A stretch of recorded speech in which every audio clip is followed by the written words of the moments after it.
Hi, Internet. Welcome to our home. We're going to do a little round table, a little knife conversation, knife-related topics. We have assembled a brain trust. Oh, God. Now there's one in every crowd. And Joe. We need to establish a function. So, shall we start with introductions? I am John from No Stranger to Andy's channel from the Wingman 5 It's like drunk history, yes! It's that moonshine. Yeah. From the Wingman 5 YouTube channel. Next! Andy Tran with the Interbark Outdoors channel. You probably already know that since you are on my his channel. Designer of the Top Stone Field Knife and the Ice Dagger. Joe Flowers, owner of Bushcraft Global, designer for Condor Tool Knife, and Tops 9.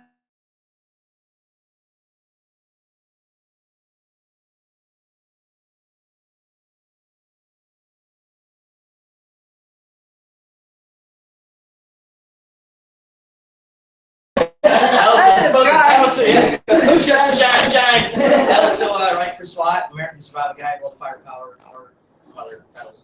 Oh, hey, you dropped this name. I did it. Dan Eastland, owner and craftsman of knives, as well as Heritage Knives, and writer unassigned at the time. That's so not fair. I should have won first. MJ, Blade Mama, knife enthusiast, but yes. Aficionado. Yes, Aficionado. exactly. Yes, so. Yeah. Why does she keep sniffing the knives? I'm Ethan Becker, and I'm founded Becker Knife and Tool. The Ethan Becker. Ethan Becker. We're not worthy. We're not worthy. 35 years ago, I guess. Pretty close. So you were 1980. 7 when you? No, actually, I was fully grown. Okay, so how this is going to work tonight, we're going to do a roundtable kind of discussion, and we want your participation out there. So I'm going to be moderating in the comments on the actual live feed on the YouTube channel. If you have a question that isn't like Crazy Town, Or Crazy Town. Come on. Creepy too. Okay, Crazy Town. we will do our best to answer. you, isn't it? But we're going to try to keep our answers to about 30 seconds to 45 seconds. That way everybody gets a chance to participate in the roundtable. Let me see. Oh, okay. The first question is, we have the crew in the house, is the question. No. No, the crew's not here. We will That's have right. guest stars really coming in. We're actually just filling in for the real people. Yeah. That's The right. important people will be here any minute now.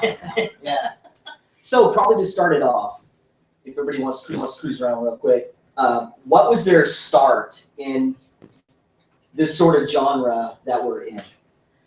Start like my first knife, or how I Well, got just into in general, how maybe you got into it, or how you got into designing, whatever your motif is in what we're doing, because we have a well-rounded crew here. Yeah, well, I'll say mine was Some of us more than others. I grew up, without having that much money, and there was always those cheap knives out there, and I bought them because that's what I could afford. And eventually they broke, and I decided I want something better. So my dad had a shop that I could use because he was a great father and had awesome parental supervision. So I did stuff in the shop and started making my own. So that's pretty much how I started.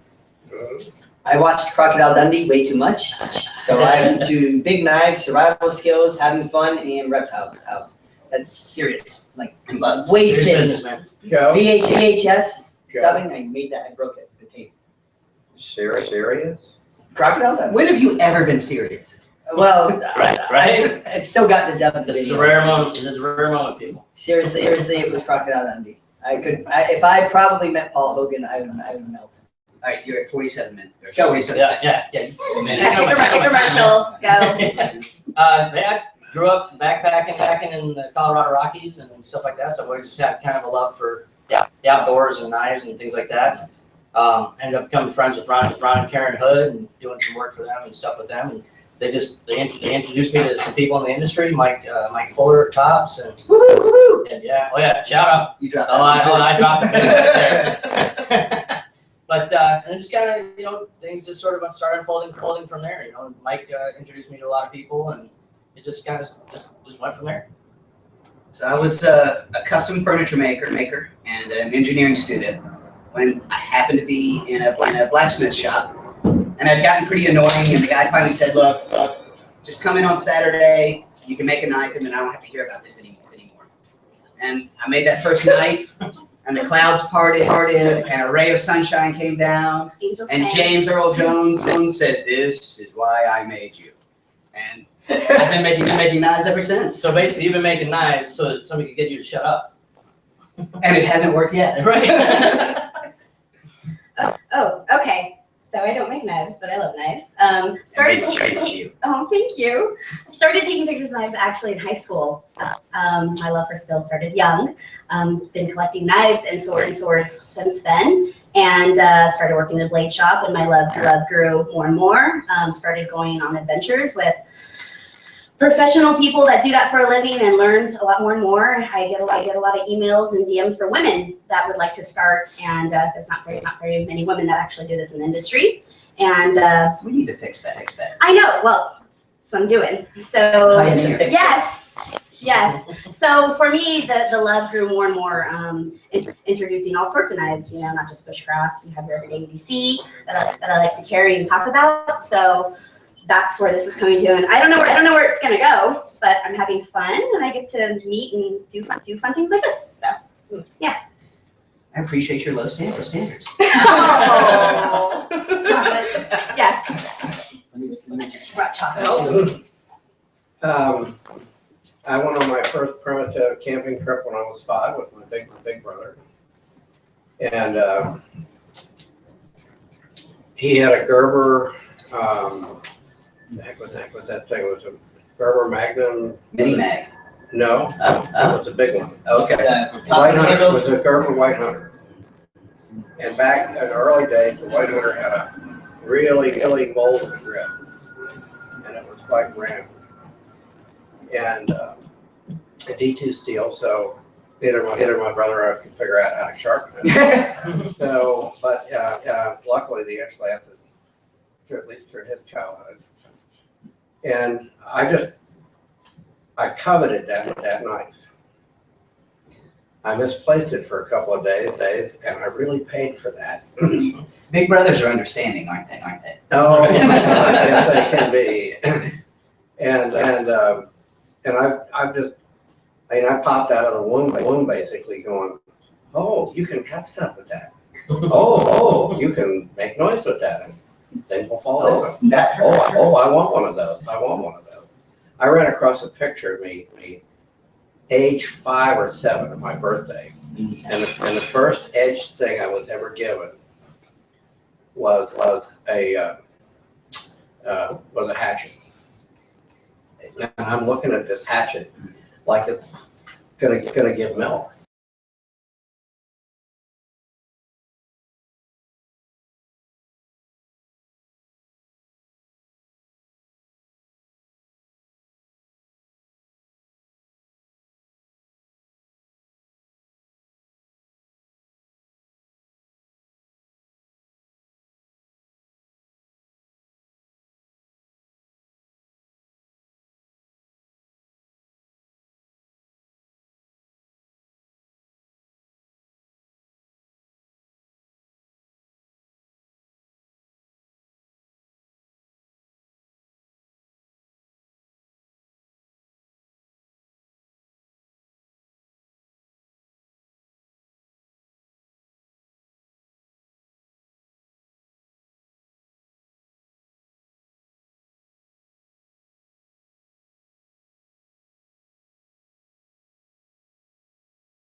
You can't think, don't breathe. These are I totally dropped it. I'm used to whiskey. Hold on, let's do this like this. You go. I shouldn't do that. I'm gonna burn my nose. Stop hairs. thinking about it. Just do it. I think so. You're stalling. Exactly. That's water. It is. That's good. See? That's good. It's good water to say. It's really good water. Are we back live? We are. Oh, I mean, We're back. Oh, we back. Yeah. Okay, everybody put away the alcohol. so I've got a theory. One of the reasons You're in my shot. people like knives so much is it is the first dangerous weapon you were trusted with. Yes. I mean, Trust is strong. It's a sharpened stick. okay, that you are allowed to have. All right. Mine were my hands. I think no matter how old you get, no matter where you go in life, there's that common thread of there's a love for knives because that was the first really dangerous thing you were allowed to have. That's an I think interesting. everybody's like, I've always felt that the first thing I was ever allowed to do where you just couldn't mess up, and I knew I couldn't mess up, was the first time I shot a gun under supervision. Interesting caveat there. Yeah. Now, I was 5 years old, and I knew that I had to be responsible because I knew we want to do it again. And if I messed up, bad things would happen, and I'd never be allowed to do that again. On that note, I distinctly remember the first knife I ever got was a Barlow knife, folding knife. Yeah. And I am certain that my father stropped it to an absolute razor's edge. And the reason I know that is he gave me the knife and said, remember, son, always cut away from yourself. And it was about 3.5 minutes before I saw a piece of cane. And I held it, and I put the blade on the other side and cut towards my thumb and laid it open. And I remember I built a little lean-to. And I remember I ran to the lean-to, and I couldn't get the bleeding to stop, and I'd take my t-shirt off, and I wrapped it around wallpaper. And I was holding it, and the blood was dripping on my shoes, and I finally decided there's no way I can cover this up. I have to go home and admit. Yeah. And I come to my dad, tears in my eyes, and I'm handing him the knife. And he's, why are you giving me this? I cut myself. I said, well, are you going to do it again? I said, no, sir. I said, well, go see your mother and get cleaned up there.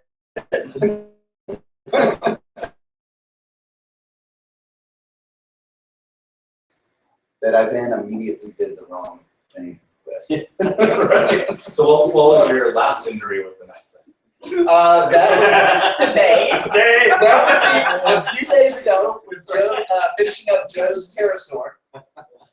Now available from Dogwood Custom Knives. Dogwood Custom Knives. Dogwood Custom Knives. All the grain was the flesh of him.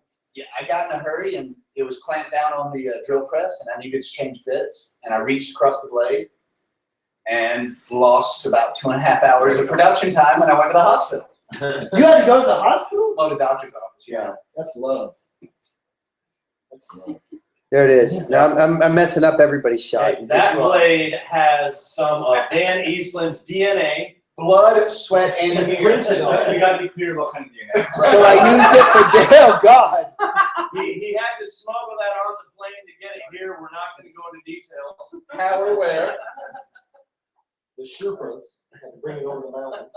So what was your first knife, Andy? My first knife was a Buck Hunter folder, model 110, I think. The old Yeah. brass rosewood. Yeah. Yeah. My first Lockback. lockback. Mm-hmm. Yeah. Mine It was too. like the only lockback. For the longest time. That And was mine too. my dad had one that was just like it, only he sharpened it so much that it was probably 25% gone. Yeah, it was. Yeah. Yeah. And I remember my mom was pissed because it was like too big and too sharp, because I was about 5 or 7 at the time. So you were like this tall. Pretty much, yeah. And bowl cut, you know, I was just like the very stereotypical little Asian boy. What about you, Joe? Well, you manually check your phone. No, I was gonna do a live broadcast on Instagram. A broadcast. Oh, So fun. Double You broadcast. just thought of that? Guys, I didn't tell him to take my phone. It's for you. The same knife, actually, which is really weird. You also said it's the same. Well, I had a bunch before the 110 came out. Oh. But it was my first folding lock. You gotta understand, when you said that your inspiration was Crocodile Dundee. I'm sorry. No. Don't be. I'm thinking, how old was I when he was getting inspired? I was already getting gray hair, for Christ's sake. The two grown-up knives that I got were, again, the Buck 110 and the Gerber Mini Mag, Okay. which I don't know how they did those handles. It broke my heart when they quit making that knife. However they did it was some sort of voodoo, because no matter what you had on your hand, you could keep a grip on that handle. But I probably had that knife for 15 or 20 years. Oh my God. Show of hands, who lost their first block back knife that they Yeah, lock back. had? Thank God, Well, because I what's like hate lock myself. Now I know I I'm still have my fixed blade. the fixed blade. That little Barlow knife is on in the cigar box on my dresser at home. I don't know how I managed. So you can have nice things. Well, I lost it, and then I'd find it, and then I'd lose it again, and then I found it, and then that time I was still, I'm gonna put this away. Let's see if I can use this one. John? For Yes. me, I did a video of that a while back. It was called Knives of Our Fathers. Oh, cool. And I was about 12 years old, and my dad gave me a Schrade sharp finger. Oh, cool. And at that point, my grandfather was teaching me how to be a trapper. So I had a trap line where we were trapping beaver and muskrat and mink and sable and stuff. So that knife got a lot of real-time use, skinning all the above mentioned, plus a few deer and all that. So I still have that with the blood stains etched into the old 1095 high carbon steel. You know, it's just a family heirloom that I'll be passing on, you know, to my daughter and grandkids. The son lost weight. Yeah. Daughter. The daughter. There you go. The lineage. Blood. Blood. My friend. Let me see if there's any questions here in the comments section. This is ahead of YouTube for this guy. It's human who just. He says, Thank you. ask Dan why he didn't clean up the shop before he left. First aid supplies are everywhere. no. Because that's what apprentices are for. And Adam best be there before I get home. There you go. Okay, legitimate question from Lewis, LT Survival. He's up in Canada, longtime supporter of both of our channels. Hey! He asks, Thank you! Hey. no, he is French Canadian. He asks, where do you get your inspiration going on and developing knives? Where do you find your inspiration for that? The same way somebody makes a new song who's been writing songs for. There you go. So, arguably, there are no new knife ideas. And also, Because since that first chip of stone was broken off and used, there's just not much new that you can do. However, as technology changes, I will look back at older patterns, and when the shape has proven itself for hundreds of years, there's something there. But when we can start applying new technologies, modern steels, we can make blades thinner, lighter, we can make grinds higher. That's the improvements that I see. So I like to look back, find proven technique or proven patterns, and then see if I can apply modern technology to them. For me, you know, it's with my designs. I call my designs, I wish I had designs. You know, because it's like, you know, I try and make my designs purpose built. You know, it's like, what's something that I think is missing, you know, that I would like to have. It's like, you know, with the cut, you know, I love karambits, I love the feel, I love the grip, but they're just not good utility knives. So I wanted something that had the feel of a karambit, but, you know, had the utility uses as well in the field. So you get maybe not the best of both worlds, but you get both worlds. So for me, it's purpose. They gotta have purpose. With knife shapes, I like to use the analogy of saws. There are thousands of different types of saws out there that have evolved over thousands of years. We've had saws for all of this time, and we haven't distilled it down to the one saw that is great at everything. That's because everyone has a specific job, and it's the same way with knives. Yeah, there is no one knife. No, that's the You know. So the one tool that It doesn't is stop me from looking though. Oh, and I'll market it. I mean, don't get me wrong. So here's, MJ, you have any of that? Well, I don't design knives is another question. Yeah. Okay, for Yeah, me, you could. yet, for me, what a lot of the people that I converse with, there's different groups, but mainly a lot of the women of, let's say like EDC or people, and not just kitchen knives, what's good to carry, like a good starter for a woman to carry, okay? For instance, He just said, I'm sorry. So although we're very much in like a bushcrafting, you know, around here, for women starting out carrying knives, a basic use, I'll go with like a Kershaw, something like a Lee Criscan, something simple, something not too heavy, something they can put in their bra, like this, What? Think about that. That's like magic. you know? That was just happened. Just saying. Wow. Or like a Swiss Army knife. I don't know how many of those. Start them off with a classic, something small. Let them know that you don't have to hand your packet of chips to your man to open up. Like, take it out and do it yourself. And it's so empowering for women. It's something simple. I know you guys don't think on this level, but you know, to have your own. Let's be honest, we don't think it all. Oh, yeah. This is true. Boobs. That's all you guys think. Exactly.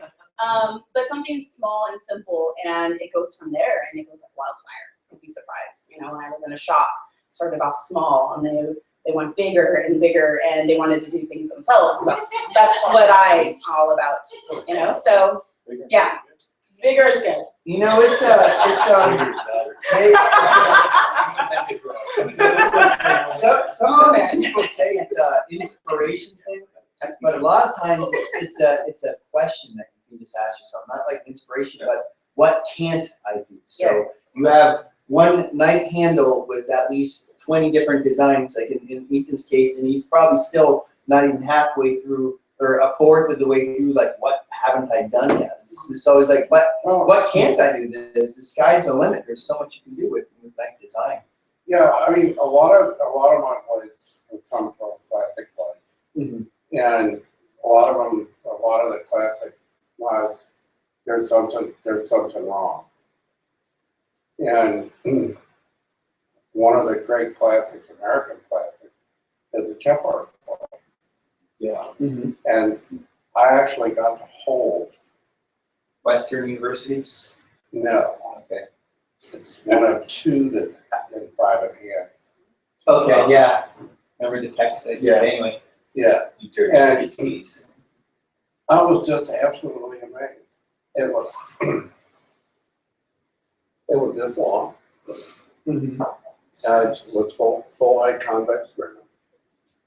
And it had a very simple, very comfortable handle.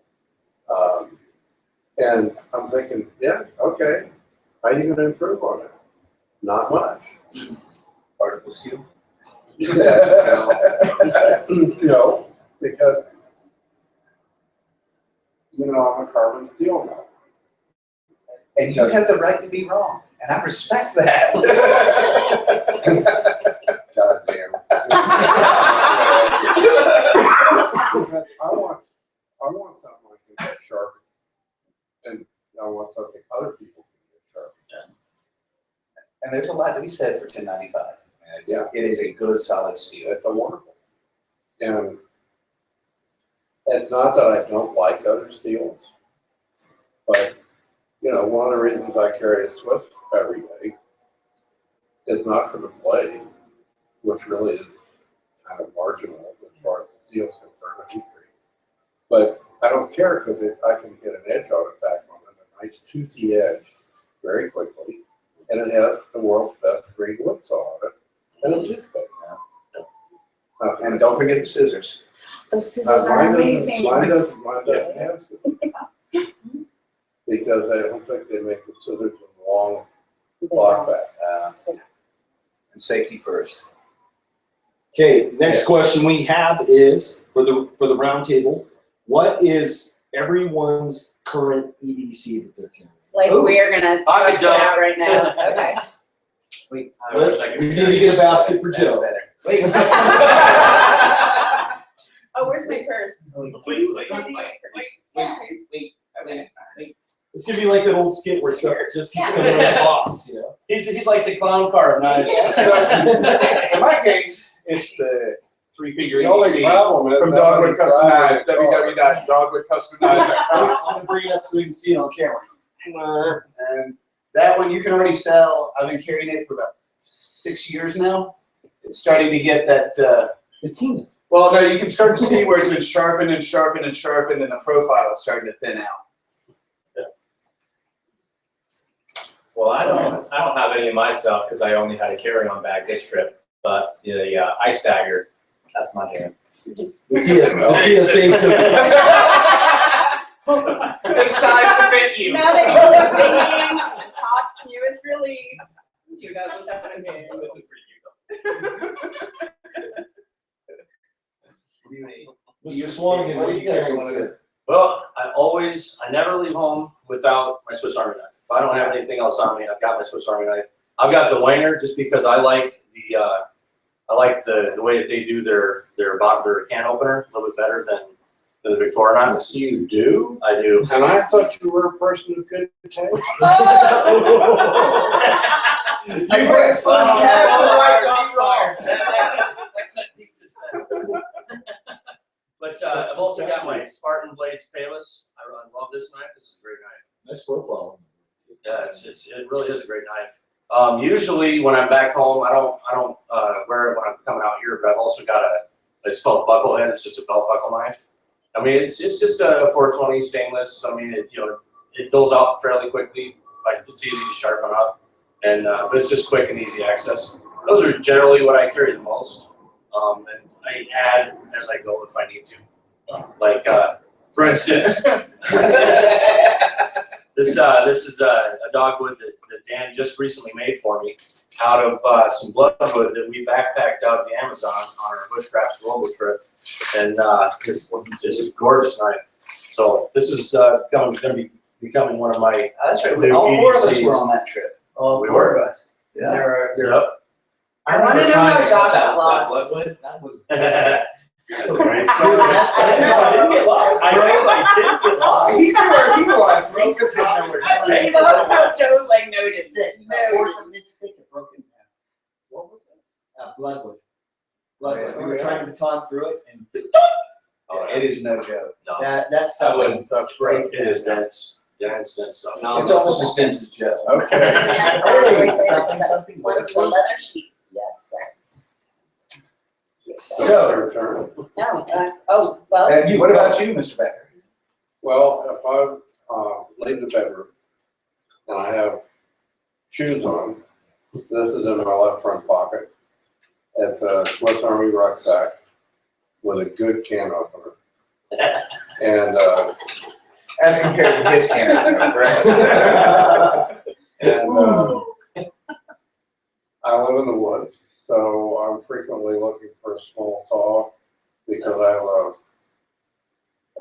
little Japanese garden behind the house, and I'm always looking to prune stuff.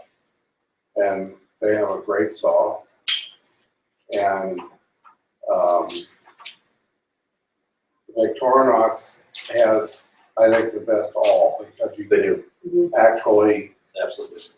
you can sharpen the damn thing, and you can actually drill a hole in a piece of wood. And it's awesome. And it has the hole where the Wanger doesn't have the hole.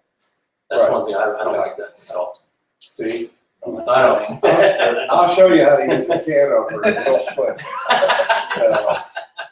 And usually, if I'm wearing these cargo pockets, which I almost always do, there's one of my neckers in the in there.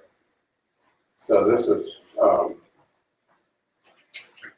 I can skin stuff, and I got my dinner with us tonight, and I've been on about enough small kindlings for about 500 fires with this particular blade. So you baton. Interesting. I'm a You should have judicious baton. And you'll notice the size and thickness of the blade that he chooses for that Right. particular task. And I'm not Yeah, going to man. argue with a man pointing a knife at us and saying that. And here- I like puppies. here's the thing, I baton with that. Okay? But I don't try to baton an 8-inch piece of knotty oak, Right. okay? Because you can, if you don't, and I've never broken a Swiss Army blade doing it. Right. Because I'm not, Challenge be real stupid. But those tend to be my EDCs if I'm going out. My Sunday go to meeting night is a Tom Mayo. Hold your pinky up when you say that. And I've had a problem because I love all knives, basically. And It's not a problem. I could be broke. I could very easily be broke.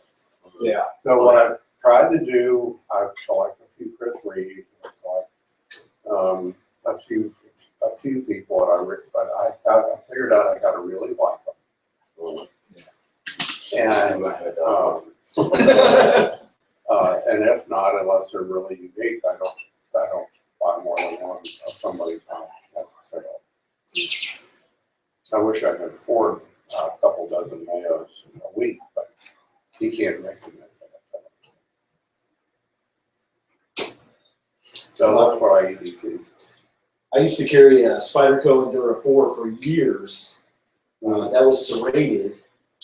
And I found that I'm not fire or Leo, so I really didn't have a lot of use for serrations. I don't want to start a war in the comments about serrations, non-serrations.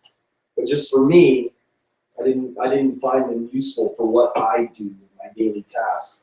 For about a year now, I've been running a Tops Mill Spy. And just because I love recurve blades.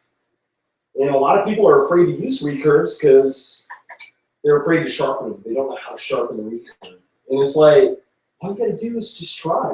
You might mess up the bevel a little bit, but then you go back and give it to someone who knows how to sharpen it. I mean, if the worst thing works to work,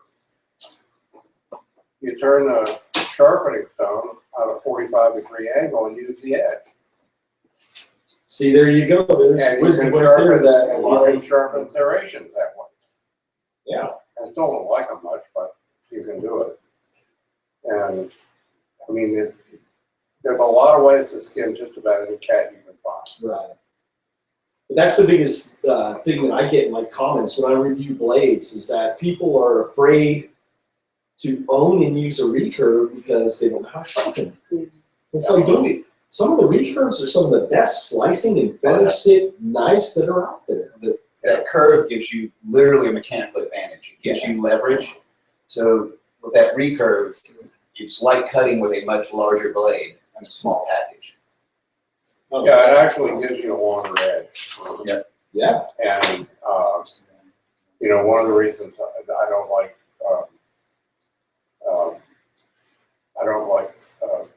hands.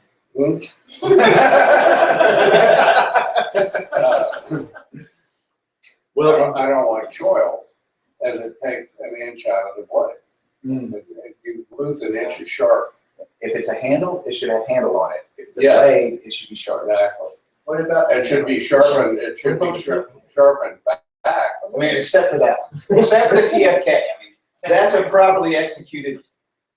And I think if whatever blade is should be sharpened back far enough that your thumb will manipulate sharp places, and you're not doing this. You're right above it because it's much more efficient. You get a lot more leverage.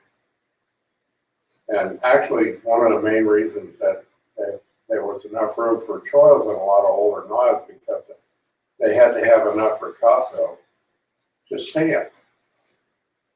Yeah, that makes sense. Yeah, from the Okay. ricasso to the guard, all that space was so that you could put your maker's mark.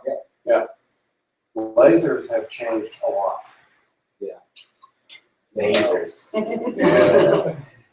Science. Pink Floyd concerts and all kinds of I'm carrying a Endure 4. Emerson didn't cut up your thing, so I can do that. But Okay, it has it's a- not on my name. Buddy. You feel free. this is my fancy one. I only bring out at Blade Show and SHOT Show, and then on some of the trips. But it has a G10 snot green G10 handle and a grind regrind. So it doesn't know what it is, but it used to be a So Swanagon show Endure. up close. But then I have a lot of stuff in this, and I thought for time I'm not going to sit here and talk about it. The biggest thing is there's a Victorinox Spirit, I think is what it's called. It's a Victorinox multi-tool. We'll call it a Spirit. I think it's a Spirit. Yeah, If it wasn't before, it is now. Tim, is it the Spirit, the Victorinox multi-tool? This guy? I think we had more than one. The Spirit XL or something like that. And there's spring. You're putting Woods Monkey's name on the line right now. No. I'm not a multi-tool guy. I don't use them. So that's what's there. And then on the side I also have the Dan Eastland, Joe Flowers collaboration called the Pterosaur. The Joe Flowers Pterosaur by Danny's. The humans on the internet. That's In the interwebs. I got to do like the Price is Right. yes. Careful of that blade. Yeah, It's don't go Vanna White. It will cut. redonkulous edge on that. So the Pterosaur was a design, and I will say this right away, inspired by the Skookum, which is one of my favorite bags of all time. But See, we don't steal. We're inspired by well, in my case, I've tried to get production Skookum like 6 different times from Rod Garcia to make it. He doesn't want to do it. And meanwhile, these guys in England and then some other knife companies that will not be named are stealing the design and putting their names on it. Drives me nuts. I shouldn't have said on me that. That's cool. Oh, I had to call them out. No. Not stealing, but anyway. Long story short, there's no pommel on the back of it, but it has a lot of the same features that I think an outdoorsman would use. And so I wanted somebody who knows handles really well to redo the handle on it. So I gave it to Dan, and he did an awesome job putting thermonuclear green handles on it that were ergonomic as you know what. I go to the Bob Level School of Handle Design. There you go. He laid it out as clearly as you can get. Now you want to touch I the do. knife. I knew it. I heard it in your It feels familiar, doesn't it? It strangely does. Okay, I'm gonna put it Now, as knife designers and makers, what is your favorite steel to work with? I'm done. Your all-time favorite Was steel. this steel question? Well, somebody's gonna throw that out there. So I 1095. figured I might as well do it. It's a loaded question because it depends on what what it's used for. No, 1095. Well, say you're gonna make your dream knife. I want unattained. I mean, hands down, There you go. that is the single best deal. Forged with unicorn tears. And, Well, look, there's a lot of good steel. You know, I like 1095 because it's expensive, it's toothy, et cetera, et cetera. It's as old as you are. I'm going to get stabbed tonight. And made pre-made. We know. Send all hate mail to Dog with Custom Knives. Not inner bar. But I love it too. Okay, I Yeah. think it's wonderful. You know, I always say it cuts like a screw. And That makes me so happy right now. No idea. It's like a second. Sorry. The Becker just said that. Welcome to 2017. it's aggressive, and I like that a lot. And can't have it, but it has a tendency to chip out. You know, so, but if you do get the heat treat right, that's the secret. That's probably the And biggest that's secret on they're- all steels is just Secret. Well, the draw to 1095 is finicky. I have a long list of acceptable steels. And let's see about that long for heat treat. Right. And 1095 is a finicky steel to heat treat. And It's one of the reasons I like to use 01 is because it's so forgiving. Send it to the wall speed. No. Everything is done entirely in-house and done with customers. I recommend you don't use 1095. I have done a few and I like it, but it is frustrating because it can be a finicky sport. Oh. But A2 really, I think one of the nicest. D2, Thank you. I'm not, I don't like sharpening it. No, I don't know. But it's a challenge that when you have it down. Until you start It swinging feels at good. until it gets sharp. I love Let it the heat anymore. flow. I just gotta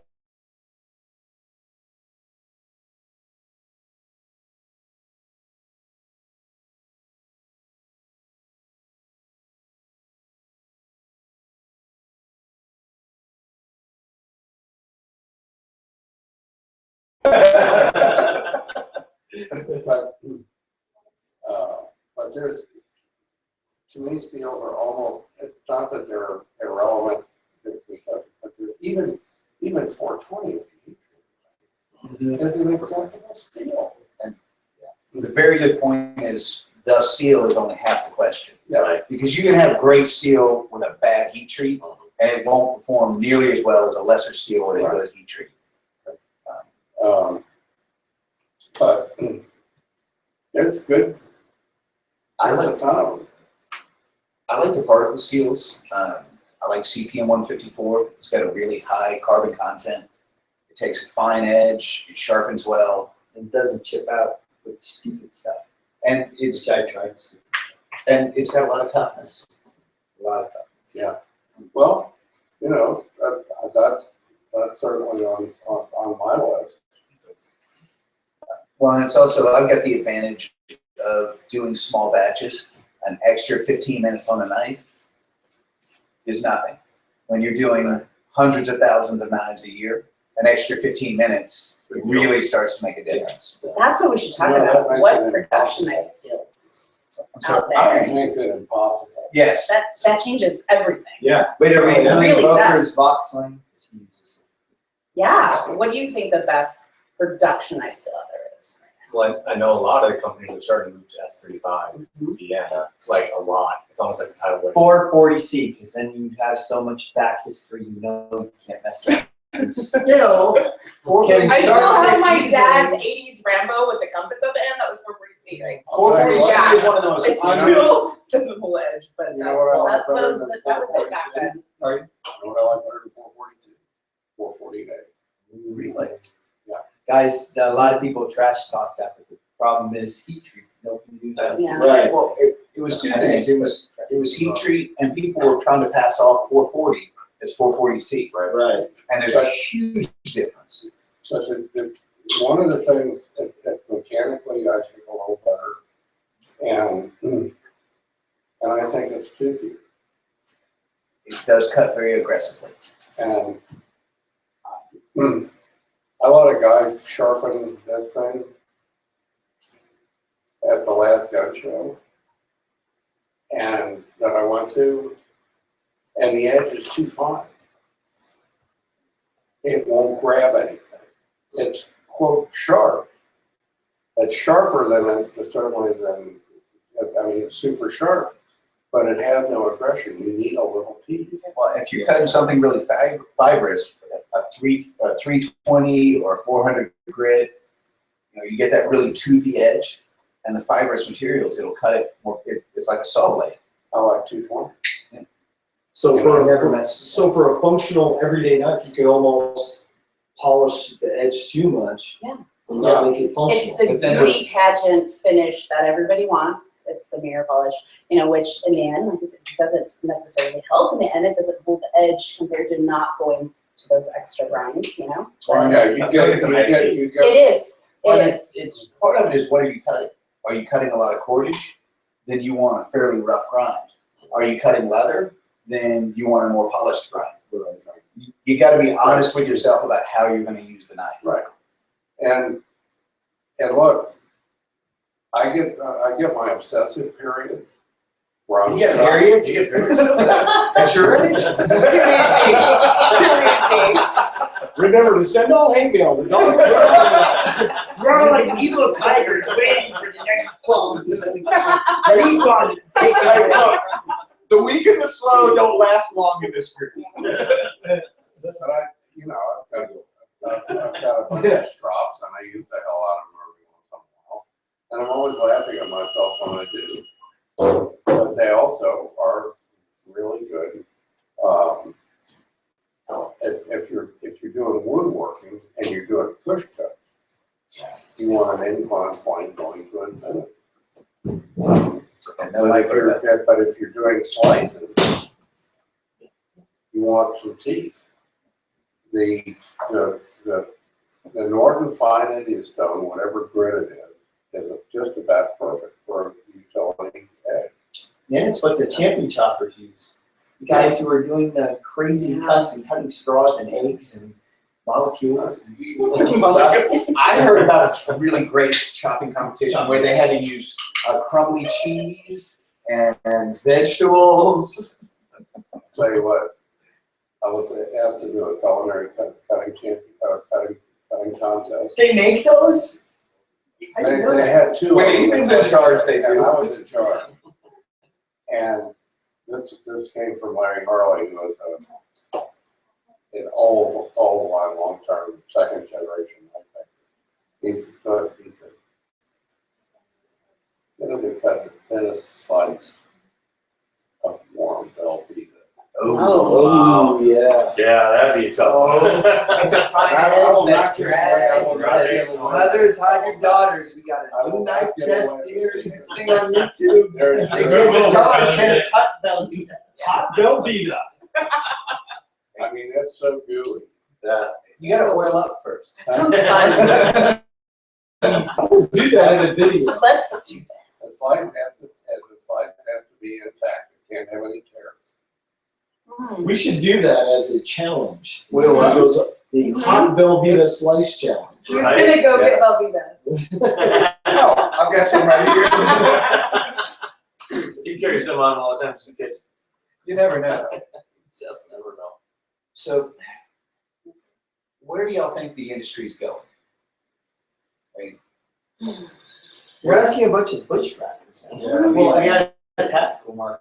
No, Viewer. because I'm not. Yes, I probably, out of Bam. all of you guys, Ask I'm the her. person that's the We most are amateur biased. that is not. And yes, you know, To tell you the I truth, dabble that's in the person we asked. I dabble in everything. There are so many different tangents it's going. I mean, okay, let's talk about spinners. What the hell? No, seriously, I'm being completely honest. And I'm How do sorry, Wait, you guys. how do you define a spinner? Like the thingies that you. Yes, no, what I'm Yeah, the really little seeing on ones that this spin social around. media monster right now, because Yeah. that's very much what I They have. were my- all over the place at Shop Show. No, today. and they still are. But that's, you know, my friends that are into the knives and that they do this, that's where this industry is going. These quick fix, So a knife toys spinner. that people are tchotchkes, thank you, that people are spending, which I would have considered spending $200 for a great good knife on a spinner. That they're doing times and stuff. And I'm sorry, I know I'm gonna get the hate mail now. I get it. But no, let's talk about just this. sit by the dog Because and it talk about started, it. it started in the knife community, and I don't understand, you know, that people are spending these crazy amounts. That's let's say the EDC community, because that's very much part of the knife community. And I know I love you guys as my friends. This is the bushcrafting Which community. part is the blade? Exactly, The little exactly. twitch It makes no sense to me. So Like hold the on. things from Speaking of that, I'm gonna put something up Crawl. where my friends at Tops let me borrow for this. Do a plug, shameless plug. A toy, which could also very well be a weapon. Something new coming out on Tops. This is for me something that could be fun, right? Slingshot gives more depth than a spinner, but also has a blade. But let's talk about You this. kill it and skin it with Exactly, and it's fun. It brings back old memories. You This have to have is a that fun toy, or could be. thing Let's to say I know you guys are thinking the opposite. Let's put an arrowhead. Let's kill some stuff. but I mean for everybody else As long as you're too. not. Yeah. This. How does Okay. that not go there? Well, For So- me, I'm thinking put a reel on it and then we're talking. Exactly. I was just But- thinking fish. Yeah. Fish, okay. Not even with rocks. Okay, let's use this multi-tool. Multi-tool. I guess technically it is. Yeah. Because it's both shooty and stabby. Yeah. That's right. Shooting When and you- stabby, there you go. When you hit Oh, an animal with a slingshot, Not too. they don't. Wow. Are you ready to stand, I'm guys? pointing that. When you hit an animal with a slingshot, 9 fish, and you even then, in some cases, you still have to dispatch it. There's a guy who I know who makes slingshots. Just made a slingshot into a animal. That would be painful. And you really have to dispatch it quick, whether you're giving it the boot of justice or having to stab it. And having a quick and more humane way of dispatching such as that is a very smart idea. Because This the one is situation heavy is- enough, you could beat it to death. Yeah. That's true too. Anything left on the Cape Buffalo. To that point, I think things are Spinners- going thinner and lighter. Oh my goodness, yes. I think Less. with the new steels, We're back to the thinner and lighter line. hey, look, Well, Joe and I were you talking just about keep, that. you Still just beating gotta that believe drum, it's huh? gonna happen. Joe and I were talking about that I think there's a renaissance for the more historical looking traditional blades. If you look Yeah, at, and if you look at, one of the reasons, and God knows, I'm probably more responsible for this than most anybody, of the pride of our school of knife design.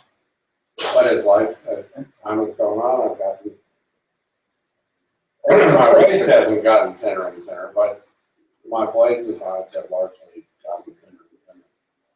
Because you don't, in the old days, you needed a lot of beads for strength. well, and it was And modern homogeneous speakers don't need that. You don't need that bulk. When I first got started, I was scared to death that somebody would break one of them. Right. Oh my God, they'll send it back. They'll be pissed off at me. Well, I was wrong again. fun. You know, There is a time and a place for something that's but entirely But indestructible. the thickest sheath knife I make is 1/4 inch, BK2. And the campaign outsold every other knife I own. Or, I've gotten along. Now, do you think that's because it's the 5-inch blade length? Like I don't know the But SC5. BK2 is essentially the same knife, but in 5/32. So, and that's certainly adequate from a strength standpoint. Mhm. But I always refer to two as the Armageddon special, because if you really have to go through that door, it's too much weight, but it's not going to Right. And So, but for most stuff, I agree with you. well, and we're back to And picking you're the getting a tool. little skinny, but I think very much that you're right. Well, and it's picking the right tool for the job. So I spent a lot of time hunting as a kid. I was in the infantry for a short time where ounces mattered. Yeah. And there are jobs and situations in the world where having something like the BK2 that is just not going to break has value. But if I'm going hunting for a day or a weekend, it's more weight than I want to carry because I'm not going to need those strength requirements Right. for what I'm doing while I'm hunting. So part of it is back to picking the right tool for the job. Now, I did one time when at BWYP, around our fire, I took a BK2 and I said, what I want to do is everybody, any night chores have to be done. Use this knife.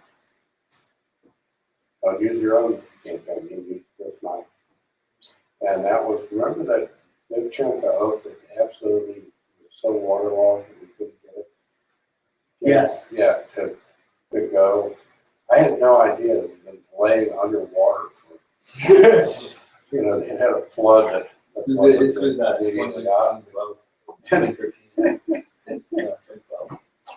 We spent hours making 3/4 by 3/4 inch chunks of not for kindling. It's the only thing we could get to burn. Oh, I'm also gonna go, but I mean, a thinner knife, a thin knife would not have been able to do that. I think it would have suffered metal fatigue, actually. Nice kid. yes, everyone would like a round. The other thing that a lot of people don't think about is handles. We get very focused on the technology changes. The technology changes. Before. You gotta learn. You haven't had it. Don't start that. We should play George Strait White Lightning right now. So we've gotten very focused on the changes with steel, but we haven't paid much attention to handles. And there's a lot going on. There's a ton going on. I recently stumbled onto these guys. You want to show that? Yeah, it's not my material. I mean, it's okay. It's possible. Move forward. Are you talking about On the internet. fine? Okay. No, I'm not going to tell anybody where to get it. I mean, That that was an awkward moment. I apologize. No, yeah, this is not the material is not something I came up with, but we're starting to find technology where the image goes all the way through the material. So as you contour and shape the handle, the image stays coherent. So this looks the same flat as it does shaped. And I think it's Crivex is the material name.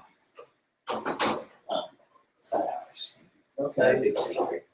I think we're in a new renaissance area because with all these powdered steels, with all the different handle materials, I mean, we are at a point now that in no other point in time. We're It's changing the whole industry. We're 15 minutes away from a life cycle. And I'll say something else. When I got into business, the first place right, the best knife on the table, the most well-crafted knife on the table, would not draw at glance today. Right, unless it was a collector, a big name. The skill of the custom craft, with the exception of some like him, is unparalleled. I mean, I've spent a lot of time in museums looking at knives, and I've spent a lot of time in other shows and stuff. And what you can get now, the materials, the various materials that are available from an artistic standpoint, it's the best time to be a knife collector in the entire world. Yes. The history of the world. Yeah. Yes. And the stuff usually cuts. It's really. But do they use them to cut? And that's my biggest thing. Most of them don't. The big, Say queen. Oh, say queen, but sure. the good makers, as long as they're alive, if you use the blade and mess it up, they'll make it right. Yeah. We have the my lifetime guarantee. Yeah. As long as I'm alive, I'll fix it. Exactly.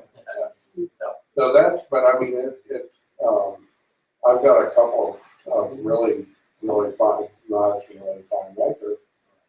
And I don't use them. And I'm ashamed of that.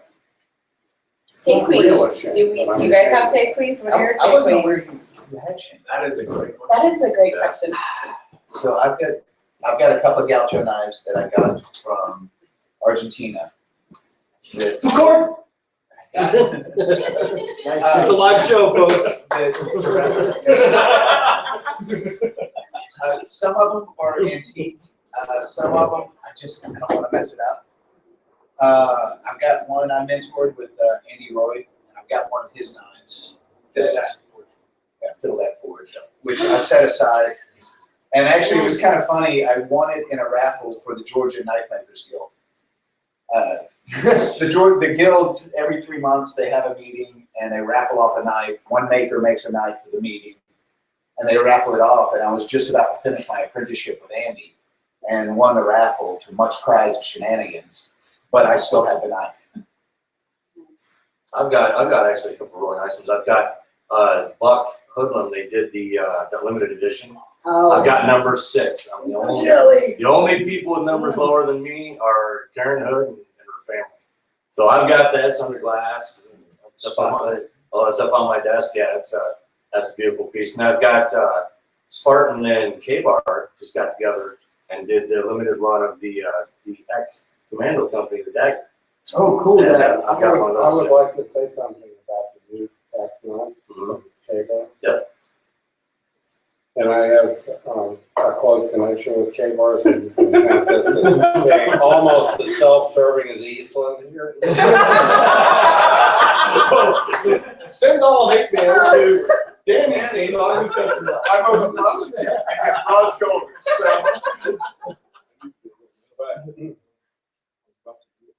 I used to see the econs and magazines when I was a kid. I had one of those. I had one of those. Those are really cool. Then I got one and I was like, oh, okay. And I think that what K-Bar has done with that line is spectacular. Yeah. I mean, it really, they're actually useful knives. And you can actually cut things with them and stuff. Yeah. As far as The one that I've got, that basically what happened was one of my writers was writing it up, and it was going to be the cover story. And so I contacted Curtis. I'm like, hey, so this is the cover story, and I need to, can you send me one so I can get the shot? So he sent it out to me. And I'm like, oh, I can't get this back. So I contacted him. I'm like, Curtis, I can't get this back. Like, we gotta work this out. He's like, yeah. I'm like, so we those work are some some stuff really out. good jobs. Yeah, they're good. So that was secretly the kleptomaniac story that we all heard. Oh, no, I wasn't stealing it. I contacted him and told him I can't send it back. We got to figure this out. It's all how you write it out. That's right. It's all about the paperwork. It's all about the paperwork. Joe, do you have any say queens? Thank you. I've been thinking about that for a while. I almost forgot about my Tanaboka. Sounds like an exotic drink. No, it's Tanaboka? Two Tanabocas. Should I go like this? He's a knife maker down in Colombia, and part of it is he's using materials you just can't find in the States. My daughter's like at that night. So the one that I have of his is it's a stacked handle, but the handle is nutshells.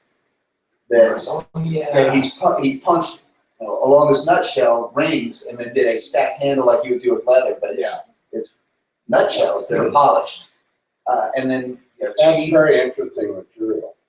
And the sheath is black palm that he split and got the pith out of, and then put it together, and it's actually put together with vine cordage.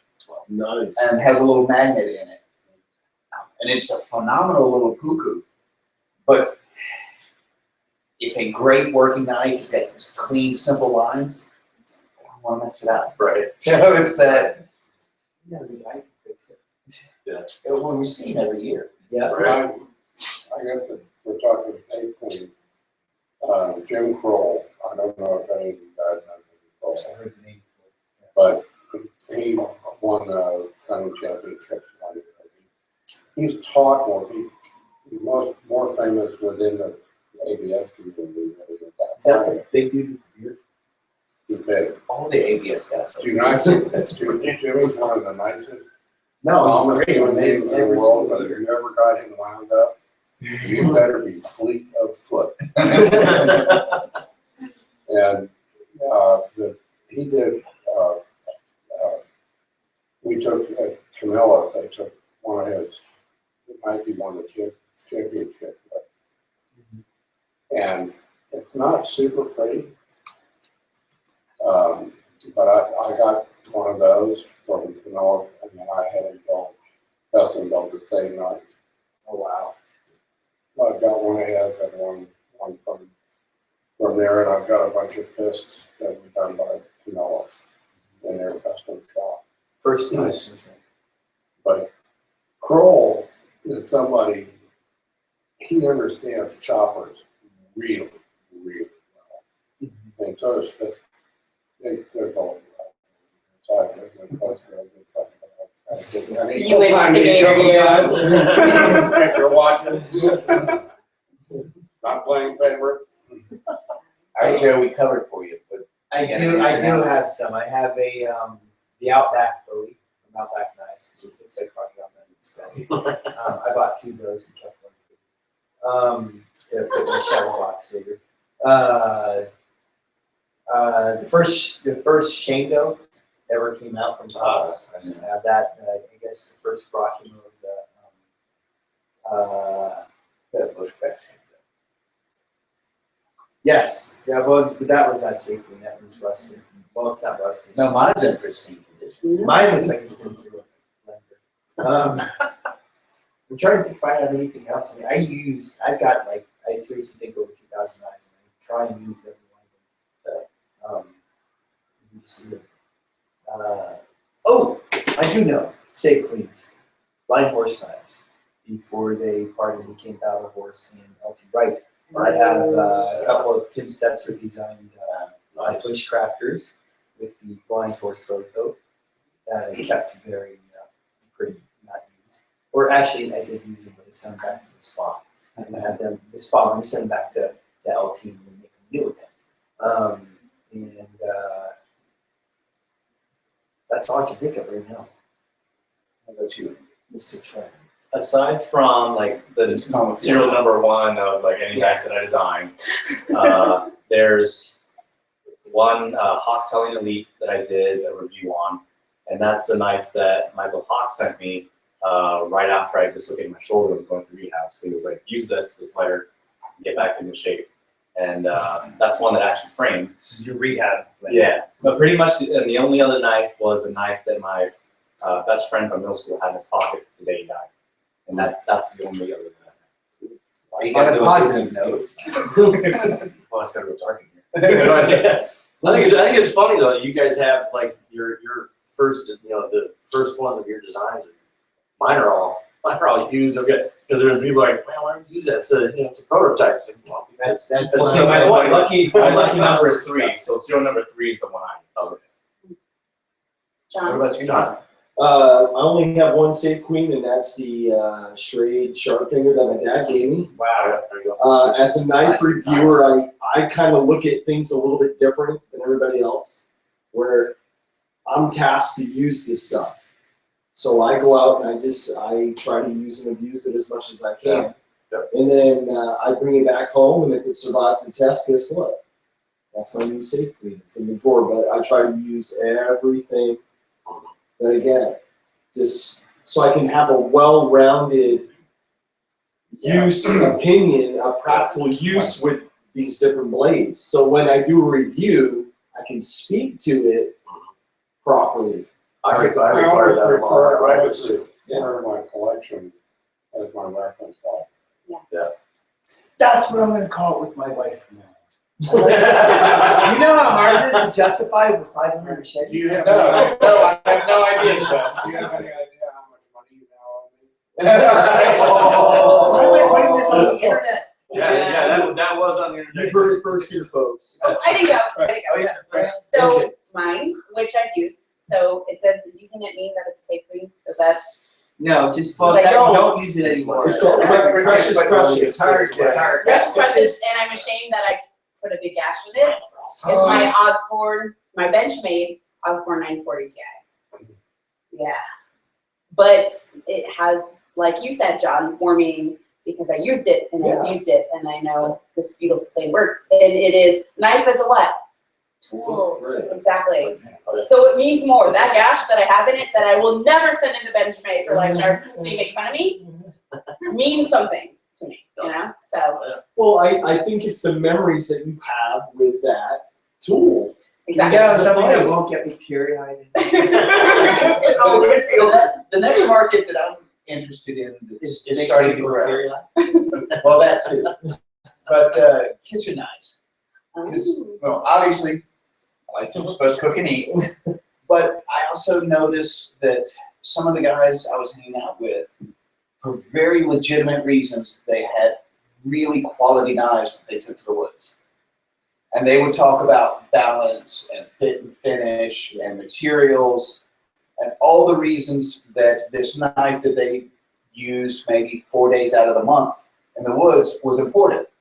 And then they'd go in their kitchen and use a $20 Walmart knife every day. Now, if it came from Walmart, that's a little bit out of Walmart price range. $7. That's overpriced there. But I think 43-piece set. But I think as through the outdoor community, people have become more educated on what makes a good knife. They're starting to realize that that applies across the board. And if you need something quality when you're in the woods, for all the same reasons you need it in the kitchen. And as that market builds, it's been really isolated. And a lot of the fads and that sort of thing that have affected the hunting and the outdoor community, the kitchen community has been isolated from that. And as people start paying more attention to this, this little untouched community, I'm excited to see when we start applying particle steels and new handle materials. I think there's a lot of potential there. And a lot of people don't realize some of these kitchen knives are the most abused knives. Oh, Let's see. My son-in-law and I, I'm putting him on the spot, we were sharpening kitchen knives about a week ago. Every tip was bent because like they used it as a bottle opener, a can opener, to open a drawer, whatever. And I was like, oh my God, I started getting like cold sweats, right? My first EDC knife, I based it on a paring knife. And the reason I did is, what's the workhorse of the kitchen? Right. I mean, this debones chicken, it cuts cordage, it opens mail, it pries open lids. And for literally thousands of years, this knife has been pretty immune to fads and fashion. Okay, hundreds of years. This knife has been immune to fads and fashions, and it's just been about what works day in and day out. There's some good There Irish was songs. one of the first internet knife sellers who was out on the West Coast, and I cannot remember his name. Great guy, and he said the difference between an outdoor knife and a kitchen knife is a sheath. Yeah. Wow. Right. If you go back to the 1800s, the trade knives, Oh, yeah. those were kitchen knives with a sheath. Yeah. I mean, the knife that won the American was the Green River Jag and the Green River skinny knife, which was the humpback monster. And I think they were like $1.12 a dozen. And to get back onto my soapbox, if you look at those blades back then, they were 3/32 of an inch. Yeah. And if Kit Carson is doing it with 3/32 of an inch in whatever they could forge it that day, we should be able to do it with a particle steel blade. Or you guarantee, Or you can. consider. A little self-serving. A little, I mean extremely self-serving. You remember you can send all the email. The wonderful thing about it is, Dan, I'll include it's not exactly like hiding all of that under a bushel bag. No. It's all on display. Hey, Bobby. Yes. Oh, I'm very upfront about all my many, many faults. Fortunately, modesty is not one of them. Right. Questions, comments, then down below. No, let's stick with questions. Dogwood We won't cuss do comments. Oh, we're getting comments. It's happening. Anything in the feed? Bobby's here. He says, hi, guys. It says this Hey, is one of Bobby. the most interesting podcasts that we have the panel that has quite a few different designs. Yeah, you got that right. It's true. Good. Dare us to do something. No. I love the awkward silence rap. There, That's a good question. here's a wild card question. What's everyone's favorite knives of each other's? Oh, I can go. All right, I'm second. Okay. You know, he's already smiling. Tops Knives Bob. And I know you're one of the many brothers of bushcraft, but it's true. Thank you, Mr. Joe Flowers, one of the brothers of bushcraft. And I usually carry that daily. But guess who I'm carrying starting today? I was feeling a little dejected. Send all hate mail to Danny Swift. It's beautiful, though. It really is. To be fair, that's actually the bastard child of Joe and I. Oh. Well, there you go. I don't have to self-serve because it keeps getting dropped. Yes. Before we went on the first Bushcraft Global trip, Joe and I wound up on Skype at 2:30 in the morning, and that's what happened. Really, you guys didn't say anything after that? Just let that hang. Skyping at 2:30 in the morning. It's a bromance. I mean, I was Andy in and an I Archer do that, comment like, at the very four nights a week. Julio Diaz. I think it's because we already got a hard day. My two favorites from the Becker line are either the 11 or the 16. And it depends on what I'm doing that day. But I think those are the two most refined patterns you've done. I can't argue with Favorite knives of each other. Oh, There. I'm not talking. Of each other, I'd say for me, honestly, it's the TFK. I love that knife. That is a great knife. It's solid. Thank you. That is a beautiful knife. That really is. It was well done. Thank you, Corey. That's the Yeah, question. that's amazing. Phrasing. Thank That's you, what I was Corey. waiting for. The Tahoma Field Knife, designed by this human. Yep, there is. Well, Andy Tran is the man. not only because I'm his friend, I agree with you because I think you got lightning in a bottle on that design. Yeah, really. That's a great time. You know, there's no Although it does have total a perfect one tool It option, does have a toil. but Hey, let's It's pretty discuss solid. the pros and cons of false edge. Oh! Andy, we all make mistakes early. I got a long list. No, the Tahoma is a Some of them beautiful are still knife. hanging around. It's a great knife. It That's is. a great But Skinner is also Reinhard Kukri. the same and I consider as knife. Reinhard Kukri. great Skinner. Yeah, absolutely love that. It's a big, huge, thin, choppy blade. So I like the Reinhard Kukri a lot. I cut the crap out of myself with it 3 times already. That thing is You awesome. were absolutely so much fun to watch with that thing. It was. That was hilarious. And frightening. I was trying to be nice. It doesn't suit you. Real quick, shout out. Who all is in the room? Let everybody know who you are.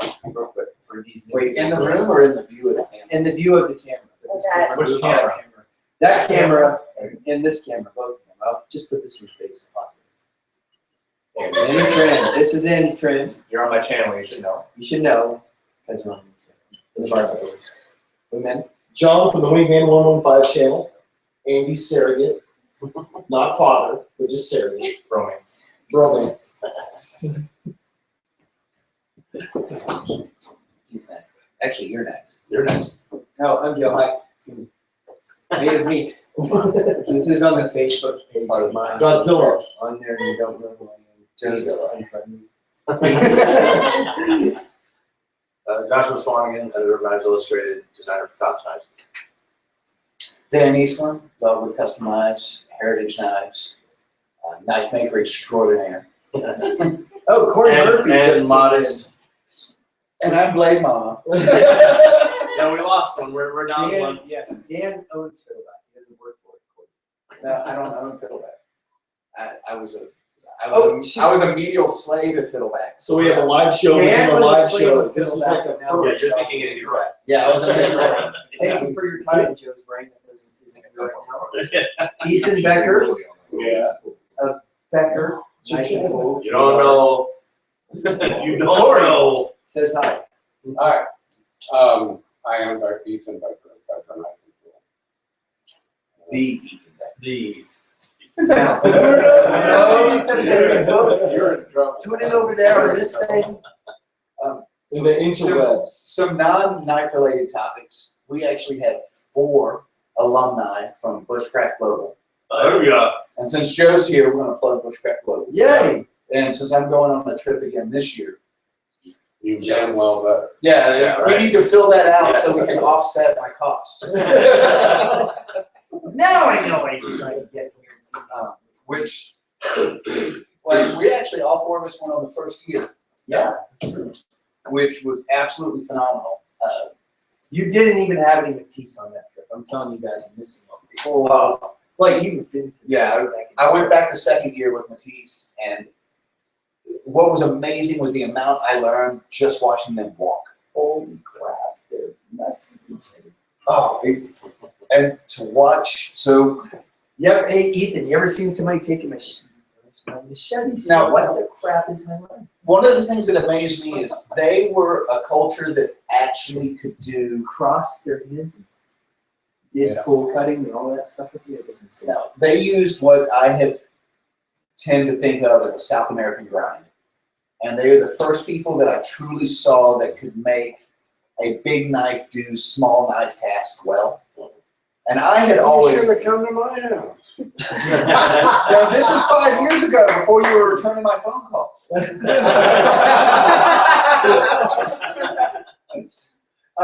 And I did. That first return was a mistake. I got caller ID, man. Wait, when was the first push-up? That was 3 years ago. 3 years ago? Okay, thank God, I felt really old. But what impressed me was I had always used, very close, and with intermediate sized knives, you can get away with that. But when you start talking 16 and 20-inch machete blades, you have to be, if you're really good with a knife, you can get away with this. If you're intermediate level, that's a lot of steel Swinging out around. here. And what I realized is they only sharpen the last third of their blades. So, and part of it is the vines down there are succulents. You don't need a razor edge to cut some of that stuff.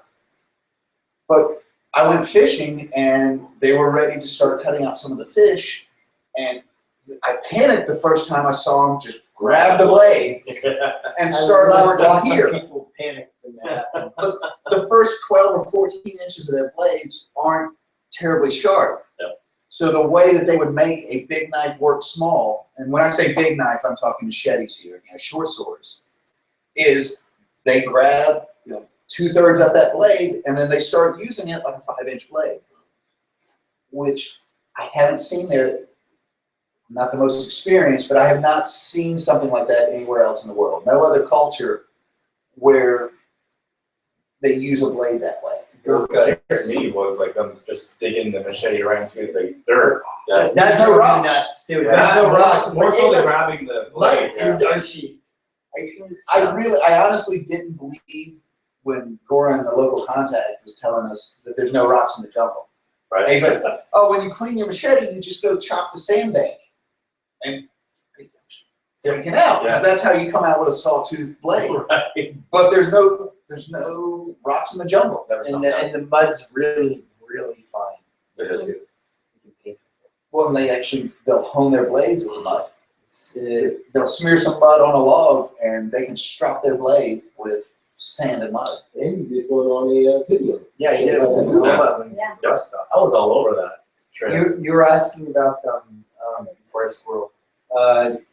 People who grab big knives and use them like that. I've seen people in Indonesia use not kukris, but something mostly referred to here as a taina. And they'll grab it by the wide part and use just choke up on it. But I've only seen that video every now and then, only a couple times. Let's know, I know the answer to this question. But it's not a Quran. What do the Indonesians call it? Harangues or golaks or Yeah. there's another name, but I've never been able to say it right. It's like N-U-Y-L-K. I'm not even trying. Now while things are He recorded. says after he tried. Yeah, it's like so never, man, I'm sorry. Should we open up, give the viewers one last chance to ask any questions in the comment field before we close down for tonight? Before we Last it's question. 2:00. Yeah, we're gonna do the 2-minute warning because people on the East Coast and Europe, I mean, it's They're warning in passed out. Europe, yeah. And the answer is Joe doesn't wear underwear. I am right now, actually. It's awkward in the jungle. Ex officio underwear. Look, it's red. Too much information. Oh my God. Are you wearing ex officio? No, I'm not wearing red. Okay, here's a good question. And no, I'm not wearing ex officio. I used to, but not that shot show. What have you guys and gals learned to appreciate most in knives over the years? Holy crap. That's Wow, that's Keep the pointy end away. Yeah. That's actually a very good question. That is, that's a tough one. The brotherhood of the knife industry. It's a lot tighter than the gun industry by far. I mean, we're a SHOT Show, you guys. What is it based on? Guns. Yeah. We are the ugliest brothers and sisters of the show. Some of us uglier than others. No, seriously, because I've liked, the still for a long time, but really diving into it and getting to know you guys.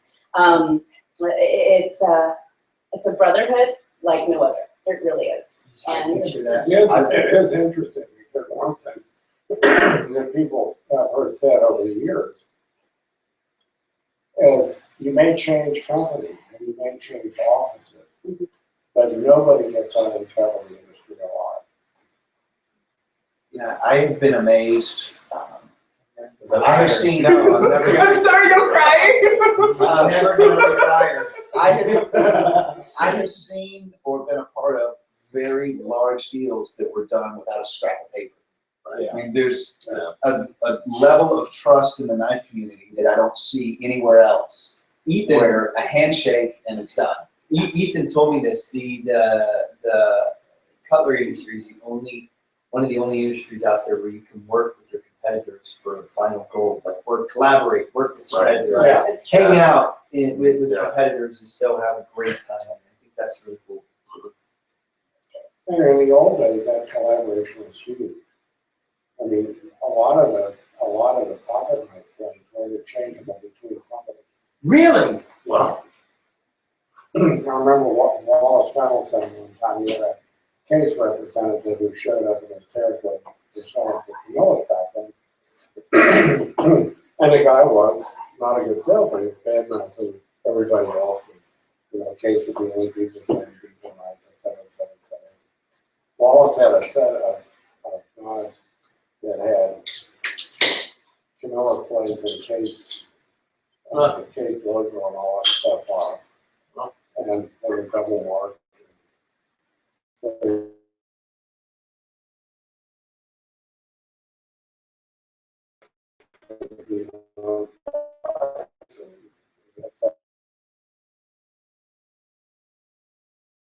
See what you think.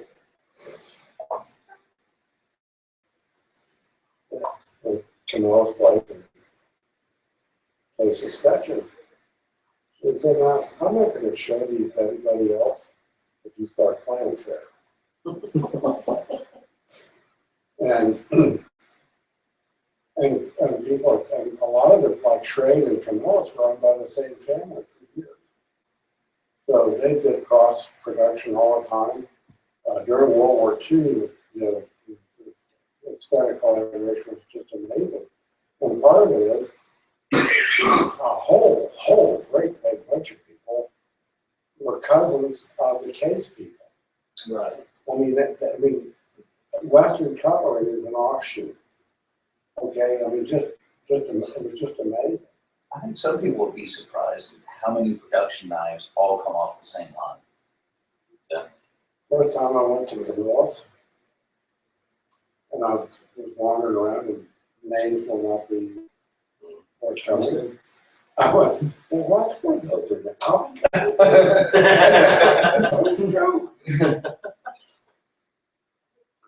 We are a fairly inbred community. As an outsider, as a reviewer that isn't on the other side of the fence, I appreciate the trust that a lot of these companies have in me as a reviewer, because you're taking a huge chance on a lot of times, especially if somebody has a decent sized channel. A bad review can really tank somebody quick. Now in social media, great. Thank Where you. everything is laid out. That's a whole new ballgame. I'd love to hear your. So I appreciate the fact that companies trust me to be able to do something, I hate to say the word, the fox and fair and balanced, but try to do something in a fair and balanced way. If there's something totally negative, I won't do a review. I'll call the manufacturer and say, hey, you need to look at this. Yeah. You know, and give them that professional courtesy. In the future, can I have less fair and balanced and more just complete sellout? A lot of they do this when they go, oh, I can't recommend this knife. They don't realize how tight the knife industry is. They put themselves in 9 to 10 different knife companies. They think, oh man, I can, you know, I might have, or if they're going to try and get into designing or something, they really just destroy themselves. I'll tell you, one of the guys who did it best for years was when Jeff Randall was doing a lot of writing. And I never, ever figured that Jeff would do anything other than say about my knife what he really thought. And because we think a lot alike in way too many ways for me to be comfortable, you know, it usually worked out. But I think you get a lot further as a reviewer. And there are people out there who don't know anything. Right. You know, and who haven't had a lot of experience in the field. One of the reasons I can usually tell when I pick up a knife whether the person that designed it and made it or knife used it. Right. Mm-hmm. That's not always the case. Right. There are some users who really just don't get what they're doing. But a lot of Let's us, cut the audio for a second. a lot of us reviewers don't think as well that a lot of our viewers sometimes are being introduced for the first time into the knife community. Maybe they hear the name Becker or they hear the name, you know, the Swanagon, you know, design knives or whatever, and that's their first jump into this community. Right. You know. They give an honest opinion too, and from their standpoint. Oh yeah. So you can't just That's your new focus group. One of the guys. One of the things, I mean, on a general basis, there's a lot of people who are ignorant to the curable disease. Right. Correct. Stupid. Stupid. Right. Ain't fixable. Yeah, John Wayne had a good decision on that.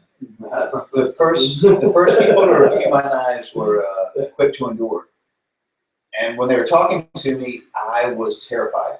One bad word, and I'm done. Right. And I used to work for them too. But what they told me, and I've seen it play out with them and other reviewers, where they said, look, here's the deal. We're going to give an honest review. We're going to let you see the review first. And we're going to give you 3 options. We can publish the review, you can resubmit a knife, or we can trash can it. And I worked with them later on, and people would send in knives for review, and they would give them absolutely honest reviews. And in some cases, the maker would say, I want to make some changes to the design. And he would resubmit it. That way, they're giving an honest review, but they're not trashing anybody. Yeah. And they're improving the brand. Reviewers can be very helpful. Right. You know, and make for better knives all the way around. Yeah. But a lot of people, like I say, don't have enough background. And if you're reviewing a knife as a type of knife that you use a lot, if you're a hunter, right, and you use a lot of spinning, not like I've been talking nonstop for 3 days. He'll have the experience to do that. But a lot of the time, people will review knives that they really don't understand how they're used. Right? Yeah. And that's unfortunate. But of course, you're only going to find out that you get the knife and use it. And you may not have years of experience. I mean, Dan grew up a lot of the time in the woods, and your dad was an outfitter, you know, and that will teach you that whole crap out of that advanced wood floor and tools used for it. And Joe, when was the first time you ended up in the woods? His parents left him when he was about 6 days old. And he found his way back. Well, he had a swamp in my back right before that when I was like, something like that. So that's where the creepy probably fixation. Yeah. When you run over an alligator with a power line, you tell that with your mom about it. Stays in your mind. But yeah, you obviously, you're a user. I mean, and it shows in the life. And lacking. Now, occasionally, And they're outliers. occasionally, you have worked with companies who don't understand its geometry. Yes. And you know it, and I know it, and they should know it. But there are a couple of your knots I really, really like. And I really want to give them to somebody who can reprofile that edge geometry. Some of the advice I got when I started was, you can be a knife maker, you can be a guy that makes knives. Occasionally, if you're trying to sell a product, you have to make some level of compromise to market it. And when you look in the mirror, you just have to pick where that level is going to be. But there's always some. The late Rob Simonich basically invented the mid-tech concept, among other things, a pioneer in a lot of different ways. And I can't remember the name of the guy, but it was the first mid-tech 7-inch fighter utility, and it had an upper guard in it. And I said, Ron, what the hell are you doing with that upper guard? He said, Ethan, you gotta sell the knife. He said it doesn't really take a lot away from it, and it adds sex appeal. Now, I'm a big fan of sex appeal. I've not been terribly good at creating knives that have it. But it is. I mean, It says the man that has sold millions of knives. Right. Well, it appeals. I mean, they appeal to a certain mindset. Right. Again, advice that I got early on was, it doesn't matter how good the knife is. If no one's willing to pick it up, it'll never sell. You got it. Larry Harley, one of my favorite quotes from him. If the knife don't look like it's moving on the table, it'll never move off the table. Right. Yep. And What's that? You need me to do something very important? Well, on that note. On a final, like the outro for this, is there any advice, maybe for an up and coming knife designer, knife maker, that you can give out there that might be watching right Go away. We're full. this is hilarious. That Joe's here when that question got asked. No. Don't be Joe. And the reason is, after a certain point, a lot of people started coming up to me and asking me about how I thought about this about him not. And I would frequently suggest saying that thing. The only person who listed this was Joe Flowers. The only one. I could. And now we're around the famous Jose Flores. So, and that was the day I should have kept my mouth shut. Well, on that note. So you're responsible for this? The actual real reply, what was the question again, would be, ask the question Well, again. now? Parting advice to new and upcoming. So what I would say is that more than anything else, it's got to be something that you can't make something that's exactly like somebody else. Right? I mean, right now I'm very worried for some of my friends who are getting into the bushcraft, bushy knife community, because a lot of them are starting to look very similar to every other bushcraft. Yeah. And I think it's like AR manufacturers. At some point, there's going to be a horrible crash. Right. And that's just, and who knows, I'm usually wrong about things like this. So, but it's gotta be something you like. It's gotta have a hook of some kind. That's And important. Yeah, and whatever it is, and the person, the knife and the person who's building it have to have a narrative. Because, I mean, if I look at Joe, for instance, I hate to build you up.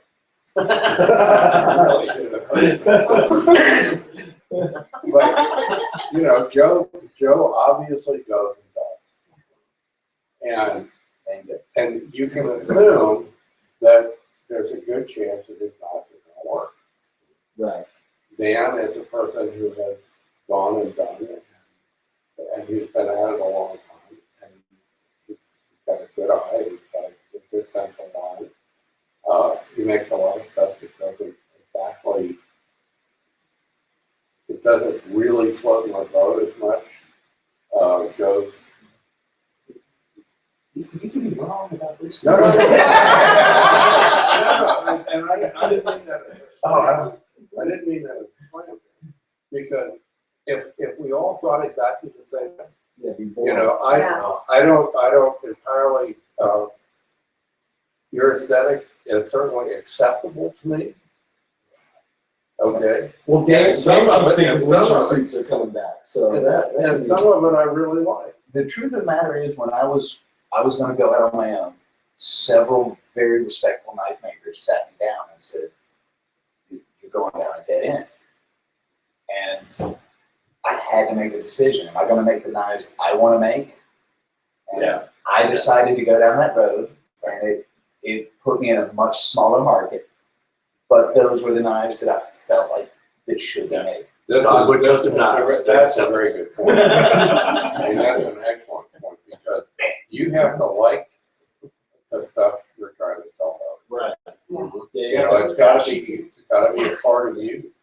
And you gotta You know. use it. Yes. You know, and make it use and show all the things you can do with it well for not just 5 minutes, but hours. Years. Yeah. Years. In some cases, years. Years. Well, I mean, the knife, I mean, you know, most people use a knife about a half an hour. Right. Depending on how well they can be constructed either. Right. Or build 2 or 3 fires a year or whatever on camping trips and stuff. And I watched a good friend of mine using one of Rob Simonowicz's Talonite knives, skin and cape, 6 bears one afternoon. Bears are not easy to deconstruct.